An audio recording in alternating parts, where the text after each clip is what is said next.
Entrevista Venevisión. Líder en opinión. Por tu canal independiente, Venevisión. Hoy en Entrevista Venevisión nuestro invitado es Henry Ramos Ayub, diputado a la Asamblea Nacional por la Mesa de la Unidad Democrática y al mismo tiempo en política, secretario general nacional del Partido Acción Democrática. Bienvenido y gracias por estar aquí. Muchas gracias por la invitación, a la orden. Diputado, vamos a comenzar pidiéndole sus consideraciones sobre dos temas relacionados con la Administración de Justicia. Primero, el anuncio que hizo Delcy Rodríguez, la presidenta de la Asamblea Nacional Constituyente, sobre la solicitud del presidente Nicolás Maduro de que los detenidos en protestas pasen a ser procesados por tribunales ordinarios, civiles y ya no militares. Bueno, pero es que nunca han debido ser juzgados por tribunales militares, porque por tratados internacionales suscritos por Venezuela, por convenciones internacionales y por legislación nacional, los civiles no podemos ser juzgados nunca por tribunales militares. Incluso en caso de que un civil incurra en un delito militar, tiene que ser juzgado por tribunales civiles. Los tribunales militares solo son para juzgar delitos militares cometidos por militares activos. De resto, siempre tienen que ser sometidos los civiles a los tribunales civiles. ¿Qué piensa sobre la propuesta que hizo Michael Moreno, el presidente del TSJ, por cierto, ratificados todos los magistrados por la ANC, acerca de aumentar la pena máxima de 30 a 50 años por los delitos? Mira, más grave que el aumento de la penalidad por ciertos delitos atroces, supongamos, es el hecho de quién califica esos delitos. El problema no está en el aumento de la penalidad o en la disminución de la penalidad. Lo que ocurre es que quien siempre califica esos delitos es el sistema de justicia que controla el gobierno. Te voy a poner un caso. Si, por ejemplo, uno de nosotros va a un foro internacional de los que Venezuela forma parte, por ejemplo, las Naciones Unidas, la Organización de Estados Americanos, para citarte solamente dos casos, a denunciar las atrocidades del gobierno venezolano, inmediatamente el gobierno te acusa de traición a la patria. Ese es el problema. Incluyó dos delitos puntuales, quisiera su comentario. Habló de traición a la patria y terrorismo. ¿Significa esto algo? Pero bien, vuelvo a repetir, no es la calificación del delito, el aumento de la penalidad para delitos atroces como terrorismo. Por cierto que le faltó incluir ahí narcotráfico. No sé por qué, le faltó allí incluir narcotráfico. Pero bien, el aumento de la penalidad para delitos atroces no se discutiría. El problema es que ¿quién califica ese delito? Por ejemplo, es traición a la patria que yo vaya a la Organización de Estados Americanos o a la Comisión Interamericana de Derechos Humanos o a las Naciones Unidas a denunciar el caso venezolano donde no hay sistema democrático, donde hay quebrantamiento de la separación de poderes, etcétera, donde se violan derechos humanos. ¿Eso es traición a la patria? Bueno, ellos lo que quieren es atemorizar y aterrorizar e inhibir a quienes hemos ido a foros internacionales a denunciar la situación venezolana. Diputado, el tema de las elecciones regionales. Le llovieron las críticas por usted proponer que se inscribieran candidatos de la oposición. ¿Qué sucedió? Ahora se inscribieron muchos. Ajá, pero ahora, ¿qué dicen los opinadores? Eso le pregunto yo a usted. No, yo les contesto que la virulencia, cuando anunciamos algo que era absolutamente obvio y sensato y racional, porque tú no le podías dejar 23 gobernaciones, 335 alcaldías y la presidencia de la República al gobierno sin competir, o sea, por forfait. Llovieron las críticas de virulentos que al parecer lo que les conviene es una guerra, lo que les conviene es una matanza. Y puntualmente quienes se oponían, ellos y sus opinadores, que por cierto, cada día se están quedando más solos, porque la opinión ha cambiado totalmente. Y todos los partidos inscribieron candidatos, absolutamente todos los que estaban validados y legalizados inscribieron candidatos, lo cual quiere decir que el planteamiento de participar era correcto. Esos opinadores que descargaron su virulencia es porque hay algunos que no presentan candidatos, no porque crean que no se debe participar, sino que no pueden porque ni tienen candidatos ni tienen partido. Cuando nosotros validamos los partidos políticos, hubo algunos de los que no se podían validar que nos acusaron de traidores a la patria.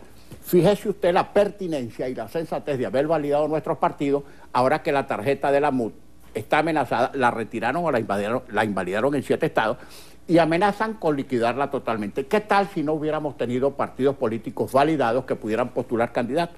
Lo que pasa es que aquí hay algunos que tienen una estrategia en el gobierno y algunos que dicen que están en la oposición de que aquí hay una matanza. Debe ser que se benefician con eso. Diputado, ¿por qué cree usted que el presidente Maduro reiteradamente les agradece con nombre, apellido y partido a quienes se inscribieron por la oposición? En parte para intrigar, en parte para hurgar un poco en la virulencia de algunos sectores extremistas y cada vez más aislados y más pequeños que hay en algunos. Yo no diría que la oposición, porque eso no es ni oposición, eso es una especie de limbo. Y entonces él hurga en esas diferencias para ver si nos matamos entre nosotros y a ver si nos dividimos. y va a perder completamente su tiempo, porque nosotros en la oposición tenemos diferencia, pero todos tenemos la coincidencia que tenemos que participar en los eventos electorales. ¿Participar en las regionales significa reconocer al CNE y a la Asamblea Constituyente? No significa nada, significa simplemente aceptar o desenvolvernos en una situación de hecho que no podemos cambiar. Te voy a poner un ejemplo. Si nosotros decimos, por ejemplo, no participamos con ese Consejo Nacional Electoral, ¿qué te va a decir el gobierno para que tú no participes? No te lo cambio. Entonces, en definitiva, tú le darías siempre al gobierno el poder de decisión de algo sobre lo que somos nosotros quienes tenemos que decidir. Pido que si no me cambian al Consejo Nacional Electoral, no voy a elecciones. Entonces el gobierno te dice, no te lo cambio. Entonces, no voy a elecciones, le entrego 23 gobernaciones, le entrego 335 alcaldías y la presidencia de la República. Porque si tú eres consecuente con la línea de no participar, no es que dices, no participo ahora, pero en las de alcalde sí. O no participo ni en las de gobernadores ni en las de alcalde, pero en las presidenciales sí. O participas en todas o no participas en ninguna. Ojo, y estamos participando a conciencia de que tenemos una enorme desventaja institucional y a sabiendas de que el gobierno va a seguir abusando, a ver si nosotros nos retiramos y nos retraemos y no lo va a lograr. ¿Va a haber candidatos unitarios? Donde hay candidatos unitarios, ya se inscribieron, donde hay varios candidatos, vamos a hacer primaria. Eso fue lo que dijimos en la oposición cuando suscribimos todos los compromisos previos a las elecciones. Por ejemplo, te pongo por caso, en Anzoátegui y en Nueva Esparta hay candidatos únicos, bueno, ahí no hay primaria, pero en otros estados, donde hay varios candidatos, se van a hacer primaria. ¿Dará tiempo? Si ya adelantaron la fecha de diciembre a octubre, ¿da tiempo a primaria? Bueno, por supuesto, si nos dicen que si recortan los tiempos de tal manera que no se permita hacer primarias, tendremos que buscar un mecanismo para ponernos de acuerdo. ¿Por qué cree usted que no se van a elegir a los miembros de los consejos legislativos regionales como corresponde por tiempo vencido? Puede deberse al hecho de que como actualmente el gobierno tiene la mayoría de los consejos legislativos regionales y saben que al hacer las elecciones de gobernadores van a perder la mayoría, lo que están pensando es que los nuevos gobernadores que se elijan, que van a ser casi todos de oposición, los van a tener, dicen ellos o piensan ellos, atados con consejos legislativos regionales adversos. ¿Cómo invitar, cómo convencer a la gente de votar? Bueno, la gente, cuando tú explicas, cuando tú das detalles de lo que significaría votar o no votar, la gente comprende perfectamente porque la gente es inteligente. Mira, una de las cosas que a veces, en la que a veces incurren algunos dirigentes políticos es en el hecho de subestimar la capacidad de raciocinio y de intelección que tiene el venezolano promedio. Ya veremos que cuando se fije la fecha de las elecciones de gobernadores, quienes se van a quedar solos fue quienes llamaron a la huelga electoral y que no obstante toda la virulencia en el discurso de acusar a los que van a participar, el pueblo venezolano masivamente va a participar en esas elecciones. Diputado, ¿se calmó, se enfrió la calle después del 30 de julio? Para nada, lo que pasa es que cada cosa tiene su momento y su tiempo. La calle, la protesta pacífica, por ejemplo el plantón, la marcha o lo que sea, son mecanismos de presión ciudadana que van a continuar. Lo que no vamos a hacer es estar fatigando o utilizando indistintamente un solo recurso porque se nos agota, se nos fatiga. Pero los foros internacionales, la participación electoral, la participación en la calle, son todos mecanismos absolutamente utilizables cada vez que sea necesario. Ya que nombra foros internacionales, ¿qué piensa sobre la posición asumida por el gobierno de Estados Unidos de anunciar que va a agotar vías diplomáticas, económicas e incluso no descarta una intervención militar para restituir la democracia? Empezamos por la última. La intervención militar, que lamentablemente algunos irresponsables alientan y aplauden, ha sido condenada internacionalmente por todos los países y por todo el foro internacional de países que respaldan la posición de nuestra posición en Venezuela. No ha habido uno de los gobiernos latinoamericanos que al par que han apoyado a la oposición le han recriminado al gobierno su actitud hostil contra la democracia venezolana que aplauda una intervención militar. Esto es inconcebible en esta época. Los ejercicios militares que anunció el presidente Maduro para 26 y 27 de agosto. Bueno, yo creo que si el presidente Maduro está pensando en guerras mundiales, allá él. A mí me parece que más bien debería estar preocupado por resolver los problemas económicos, debería estar preocupado por no seguir aislando internacionalmente a Venezuela, debería estar preocupado por mejorar la situación económica nacional e internacional de Venezuela, que tiene demasiados apremios a consecuencia de una política económica de este gobierno absolutamente errática. Y segundo, una política internacional que lamentablemente ha llevado al gobierno a aislarse, y cuando el gobierno se aísla, desgraciadamente también está aislando a Venezuela. Justamente en economía, el Sendas anunciaba de la Federación Venezolana de Maestros que ya la canasta básica supera los 2 millones de bolívares, mientras la diatriba política avanza. ¿Qué va a ocurrir? ¿Qué decirle? Eso es una escalada.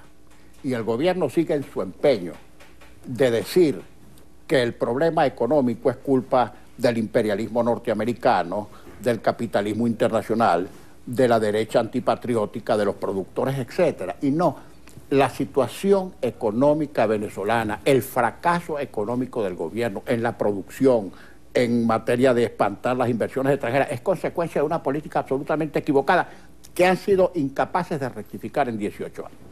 Diputado, regresaron no nada más los cuadros, sino ahora también un paraván al Palacio Federal Legislativo. ¿Cómo es esa compartir espacio más allá de físico con la Constituyente? Ahí no hay ninguna coexistencia, hay sencillamente una irrupción, una invasión, una toma grosera, fáctica por la fuerza del Palacio Federal Legislativo, que históricamente ha sido la sede del Poder Legislativo Nacional. Ahora, se trata de un hecho de violencia, de un hecho de fuerza. Ayer ocuparon, nos informan, el Museo Bolivariano, que es otra instalación de la Asamblea Nacional. Bueno, ¿qué decirte? Nosotros no tenemos cañones, ni fusiles, ni guardaespaldas, ni matones, ni colectivos armados. Tendremos que seguir soportando con mucho coraje esta irrupción, este hecho de fuerza, de violencia por parte de esa supuesta Asamblea Nacional Constituyente. ¿Qué piensan de aquellos candidatos que primero criticaban ir a las elecciones regionales, pero resulta que ya están postulados? Por la boca muere el pez. Por la boca muere el pez. Yo saludo a algunos virulentos que decían que, y virulentas que decían que participar era traición a la patria, traición a los presos políticos, traición a la gente, a las víctimas dolorosas que tuvimos en la calle en las manifestaciones, que dijeron que participar era traicionarlos a todos ellos y terminaron inscribiéndose. Bueno, son esas personas las que tienen que dar las explicaciones por sus incoherencias y sus insensateces y esos cambios abruptos de opinión, no yo. ¿Qué responde a las críticas de aquellos diputados que dejan los curules para ser ahora candidatos a gobernadores? Yo creo que tenemos que presentar los mejores candidatos en todas partes. Si pongamos por caso, un parlamentario en ejercicio resulta candidato que puede ser el ganador en un estado, no hay problema porque además la curul no se pierde. El suplente de cada uno de nuestros diputados es de oposición. Pongamos por caso, si un diputado tal aspira a la gobernación del estado cual, deja la curul porque va a ser gobernador y va a ganar, su curul la ocupa el suplente, que es igualmente de oposición. Diputado, si yo le preguntara en qué momento políticamente hablando estamos ahorita. En un momento crítico y muy difícil. Este no es un gobierno democrático, por mucho que trate de simular que lo es. Hay ruptura del orden constitucional, hay situación de hecho, hay violación de los derechos humanos, hay una situación terrible de crisis humanitaria por los alimentos y las medicinas, etcétera, etcétera. Ninguna de las características de un gobierno democrático la tiene este gobierno, por mucho que simule que lo es. Estamos en una situación muy difícil desde el punto de vista económico, desde el punto de vista político y desde el punto de vista social. ¿Qué van a hacer frente a eso, ustedes que se dicen oposición, y qué les dicen a las personas que creen en la MUD? Seguir luchando, lamentablemente, hay una palabra terrible, pero que es la clave y es la posibilidad que tienen los pueblos pacíficos de derrotar a sus dictaduras y a sus regímenes de fuerza, que es resistir y aguantar. Mira, los países no se acaban los gobiernos, se acaban los dirigentes políticos, pasan las generaciones, pero siempre cuando los pueblos resisten y aguantan y soportan, terminan venciendo la peor de las adversidades. La historia está llena de ejemplos de ese tipo. Ahora, a un régimen como este tú no lo vas a derrotar simplemente quedándote en tu casa. No lo vas a derrotar simplemente diciendo, bueno, que se queden ahí hasta que se les seque el esqueleto. Si tú no vas a la contención, si tú no vas a la participación, si tú no aguantas la peor de las situaciones, incluso de hecho como estamos soportando ahora, no vas a derrotar nunca al gobierno. Yo creo, absolutamente convencido de que nosotros podemos derrotar a este gobierno electoralmente. Por eso es que el gobierno no quiere elecciones y por eso es que cuando las planifica pone tal cantidad de dificultades para ver si las gana, no con votos sino con trampa. ¿Qué tiene planificado la MUD en lo inmediato? Bueno, en lo inmediato, como ya le dije, ayer completamos el proceso de inscripción de los candidatos. Tenemos que organizar las primarias donde no hubo consenso. Eso fue a lo que nos comprometimos todos mucho antes de este proceso de postulación. Bueno, y prepararnos para lo que viene, salir a recorrer el país, hacer nuestras manifestaciones de calle cuando sea necesario. Por cierto, todas ellas pacíficas, no violentas y democráticas, porque ese es un derecho constitucional.